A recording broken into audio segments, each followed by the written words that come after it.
Rajesh law centre में आप लोगों का स्वागत है। आज हम चर्चा करेंगे कि जब इलेक्शन आता है, चाहे लोकसभा का हो या किसी राज्य में विधानसभा का चुनाव हो या एक साथ लोकसभा और विधानसभा के भी चुनाव चल रहे हो, तो 107 और 11 की नोटिस आती है। 107 और 11 की नोटिस भेजा जाता है। जो व्यक्ति कभी कोई अपराध नहीं किया है उसे भी नोटिस भेज दी जाती है, जो अपराध किया है उसे भी नोटिस भेज दी जाती है। कभी कभी जो अपराध में आरोपी नहीं है या जो किसी अपराध में संलग्न रहे हैं लोग, उनका चरित्र अच्छा नहीं है, ऐसे लोगों को नहीं भेजा जाता। तो ये नोटिस क्यों भेजा जाता है, इसका क्या प्रभाव होता है, ये किससे भेजा जाता है, कितने समय के लिए होता है, हम विस्तृत रूप से इस पर चर्चा करेंगे।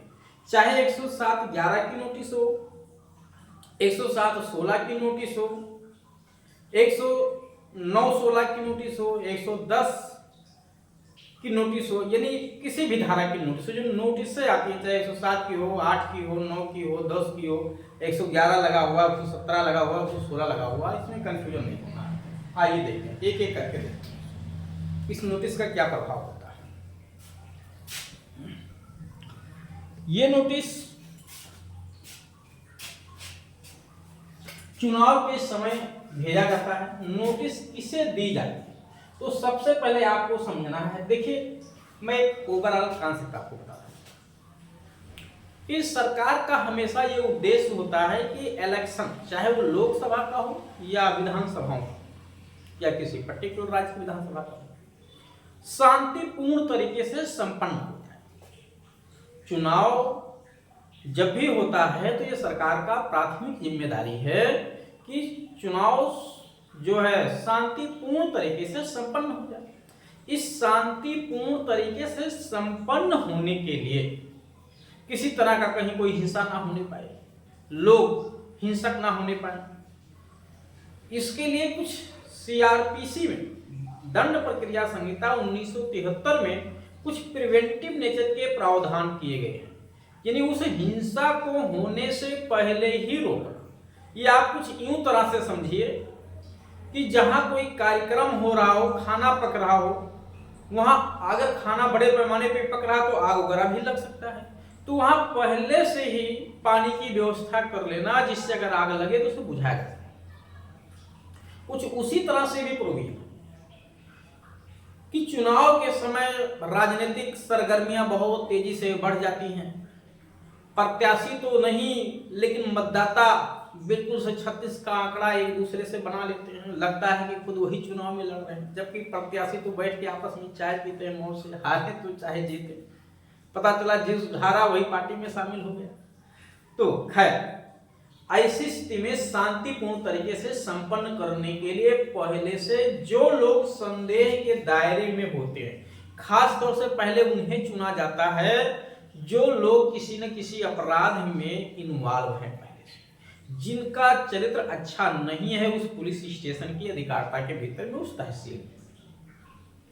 कभी कभी ऐसा लगता है कि नहीं, जो जिन लोगों का चरित्र अच्छा है उन लोगों को भी नोटिस भेज दो, जिससे वो लोग भी इन्वॉल्व ना होने पाए। तो किस बात की नोटिस, कि भाई आपसे सिक्योरिटी भरवाई जा रही है, आप इस बात की गारंटी दे दो सरकार को कि आप इस तरह से चुनाव संपन्न होने में पूर्ण रूप से सहयोग करोगे, किसी तरह से कोई हिंसा नहीं करोगे, ना हिंसा में शामिल होंगे, आप इस बात की गारंटी दे दो। या कोई अपराध आपने कर दिया, इसकी नोटिस नहीं है, बल्कि इस बात की गारंटी दे दो, हमको संदेह है, हमें खतरा है, किसको, सरकार को, कि आज यहाँ पे चुनाव शांतिपूर्ण तरीके से नहीं संपन्न हो पाएगा। लोग हिंसक हो सकते हैं, हिंसा में शामिल हो सकते हैं, उपद्रव कर सकते हैं, बूथ कैप्चरिंग कर सकते हैं। तो पहले से प्रिवेंटिव नेचर के एक प्रिकॉशन के तौर पे सिक्योरिटी भरवा ली जाती है कि भाई चलिए आप 500 रुपया जमा कर दीजिए महीने भर के लिए, कि आप हिंसा में नहीं शामिल होंगे, आप शांति नहीं भंग करेंगे, आप अमन चैन बनाए रखेंगे, लोग व्यवस्था नहीं बिगड़ने देंगे। तो एक तरह से ये धारा 111/7 हो, चाहे 8 हो, चाहे 9 हो, चाहे 10 हो, इन सबका उद्देश्य नोटिस देने का यही होता है। तो नोटिस किसे दी जाती है और चीजों को डिटेल में हम एक धारा को बताएंगे, ध्यान दीजिएगा आप लोग, बस ध्यान से सुनते रहिएगा वीडियो को। अगर किसी को कोई लीगल एडवाइस लेना है किसी भी विषय, चाहे वो क्रिमिनल मैटर हो, सिविल मैटर हो, या कोई प्राधिकार का मैटर जो हो, तो नंबर ऑलरेडी मैं दे रखा हूँ। और जैसा कि आप लोग जो हमारे पहले व्यूअर हैं, पुराने लोग हैं, उनको अच्छे से जानते भी हैं, आप इस नंबर पर संपर्क करके अपनी सुविधानुसार जानकारी ले सकते हैं। हाँ, जो उसकी लीगल फीस है वो आपकी जमा करनी पड़ेगी। तो नोटिस किसे दी जाती है? जो लोग संदेह के दायरे में होते हैं या संदेह के दायरे में नहीं है तो उनसे भी नोटिस भरवा दे दी जाती है उनको भी। ठीक, ये नोटिस क्यों दी जाती है? शांति बनाए रखने के लिए, अमन चैन बनाए रखने के लिए, चुनाव किसी तरह से वहां पे डिस्टरबेंस ना होने पाए आपके माध्यम से। नोटिस का पालन ना करने का प्रभाव। अच्छा, कभी कभी कुछ लोग कहते हैं सर हम तो बहुत सीधे साधे आदमी हैं, हमें क्यों नोटिस दे देंगे, हमारा कोई बैकग्राउंड नहीं है अपराध की दुनिया में। तो बात बिल्कुल सही है, लेकिन आपको नोटिस दे दी गई इसलिए कि आप अपना तो पहले से डर रहे हैं, दूसरों पे भी दबाव डालेंगे, भैया गलत नहीं करना है, तो अपना भी तो करेंगे भी नहीं, दूसरों को भी नहीं करने देंगे। ठीक है, नोटिस का पालन ना करने का प्रभाव क्या होगा? अगर नोटिस का पालन नहीं करते हैं तो ध्यान दीजिएगा, इसका प्रभाव ना करने का प्रभाव ये कि नोटिस आई आप नहीं भरते हैं तो जितने समय के लिए आपसे कहा गया था सिक्योरिटी जमा करने के लिए, उतने समय के लिए आपको जेल में डाला जा सकता है। ठीक, कितने समय के लिए नोटिस होता है? वैसे मैक्सिमम जनरली 1 साल का होता है। अगर 110 की नोटिस आ गई है तो 3 साल की होती है। 110 की नोटिस अगर है तो अधिकतम 3 साल के लिए, नहीं तो 3 साल 1 साल तक के लिए मैक्सिमम नोटिस होती है, चाहे वो 7 हो, 6 हो, 7 हो, 8 हो या 9 की नोटिस, ये सब 1 साल के मैक्सिमम होती है। बट यहाँ 1 साल नहीं, ज्यादा 4-6 महीने के लिए, 6 महीने के लिए मांगा जाता है। ठीक है, कितने समय के लिए होता है? तो मैक्सिमम 6 महीने के लिए होता है, ध्यान दीजिएगा। नोटिस भर दे, यानी नोटिस यानी सिक्योरिटी अगर हम भर दिए तो क्या होगा? क्या वो पैसा मेरा वापस होगा जितना सिक्योरिटी मैंने लगाया है? तो जी, निर्धारित समय बीत जाने पर जितने समय के लिए मांगा गया था वो पैसा आपका वापस कर दिया जाता है। तो वापस एक कागज लगाया जाता है खतौनी वाला, तो उसमें वापस ना वापस का कोई मतलब नहीं होता है। ठीक है, वो अपने आप खत्म हो जाता है, भार मुक्त हो जाता है, समय बीतने पे अपने आप भार मुक्त हो जाता है। कुछ कराने की जरूरत नहीं है कि आप अथॉरिटी के पास जा करके उसको भार मुक्त करें, कुछ कराने की जरूरत नहीं है। समय बीता, जैसे 2 महीने के लिए भरवाया गया था, 2 महीना बीता, अपने आप आपकी संपत्ति फ्री हो जाती है। ठीक, बस अब तक उस बीच में आप अपराध में इन्वॉल्व न रहे।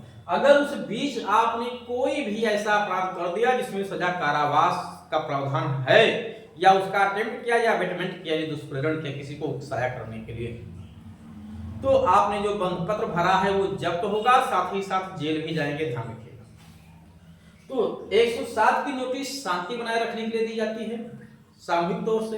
108 की नोटिस, 109 की नोटिस अगर आप कहीं लगता है रैकी कर रहे हो, छिपछिपा के कोई अपराध कर सकते हो, कोई राजद्रोहात्मक बात फैला रहे हो, अश्लील बात फैला रहे हो, तो 108 और 9 की नोटिस दे दी जाती है।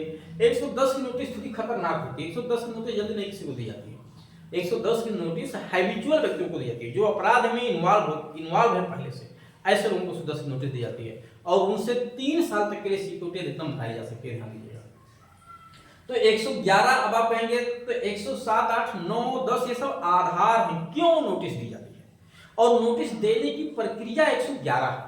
कारण बताओ, नोटिस जारी की जाती है 111 में, उसी में समय का उल्लेख होता है, कितना अमाउंट जमा करना है, कितना समय, कितने सिक्योरिटी जमा करना है, वो प्रतिभूति कितने लोग, जमानतदार कितने होंगे या प्रतिभूति कितने होंगे, ये सब 111 के माध्यम से होता है। क्लियर हो गया? और अगर तुरंत सिक्योरिटी भरना है बिना उत्तर दिए ही, बिना आपको सुने अगर तुरंत सिक्योरिटी भरवा जाता है तो 116 की नोटिस होती है। और फाइनली अगर आपको सुन लिया गया फिर भी जो आरोप आप पे लगा वो सही पाया गया तो 117 की नोटिस हो जाती है, आदेश अंतिम कर दिया जाता है। तो उम्मीद है कि ये चीज आपको समझ में आया होगा। अगर किसी से भरवाया जाता है नोटिस तो बेहिचक आपको भर देना चाहिए, लेकिन अगर आप अपराध में इन्वॉल्व होने वाले हो, अपराध करने वाले हो, भरोगे तो जेल भी जाओगे, शर्तों का उल्लंघन करोगे या अपराधी दुनिया में आए हो तो अपराध भी होगा, एक अलग से जो अपराध करोगे वो तो होगा ही होगा, साथ ही शर्तों का भंग करोगे, पैसा भी जाएगा। तो लेकिन भरना तो पड़ेगा, आपको नहीं भरोगे तो भी जेल हो सकता है, ध्यान दीजिएगा। तो मेरे समझ से इसको भरने से कोई नुकसान नहीं है। हाँ, अब प्रश्न है कि क्या किसी ऐसे बच्चे ने जो तैयारी कर रहा है, पढ़ाई कर रहा है, उससे भरवा लिया गया तो क्या होगा? कोई फर्क नहीं है, आपके तैयारी में, आपके नौकरी में किसी तरह का कोई बाधा नहीं है अगर आपसे सिक्योरिटी भरवाई है, बस इस सिक्योरिटी का वायलेशन आपने